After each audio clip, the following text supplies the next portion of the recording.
El interruptor estuvo abierto mucho tiempo y se cierra en t igual a 0 segundos. Determina las condiciones iniciales, finales de la corriente en el inductor y el voltaje en el capacitor y sus derivadas en t igual a 0 segundos. Determinamos los valores iniciales para t antes de cerrar el interruptor.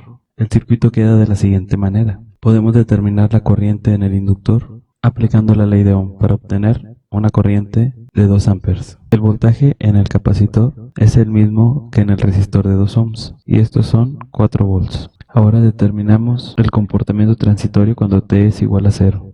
El circuito queda de la siguiente manera. Recordamos que la corriente en el inductor y el voltaje en el capacitor no pueden cambiar instantáneamente, por lo que se mantienen los 2 amperes y los 4 volts en el circuito. La corriente en el capacitor es igual a la capacitancia por la derivada del voltaje con respecto al tiempo. La derivada del voltaje con respecto al tiempo va a ser igual a la corriente en el capacitor entre la capacitancia. El inductor forza a que se mantengan los 4 volts, por lo tanto, la corriente en el capacitor es igual a 0. Entonces el cambio de voltaje con respecto al tiempo va a ser de 0 volts por segundo en t igual a 0. Si aplicamos la ley de voltajes de Kirchhoff, tenemos el voltaje de la fuente menos el voltaje en el inductor menos 4 volts igual a 0, lo que nos da un voltaje en el inductor de 20 volts. El voltaje en el inductor es igual a la inductancia por la derivada de la corriente con respecto del tiempo. La derivada de la corriente con respecto al tiempo es igual al voltaje en el inductor entre la inductancia. Tenemos los 20 volts entre los 0.4 henrios. Y esto da un cambio de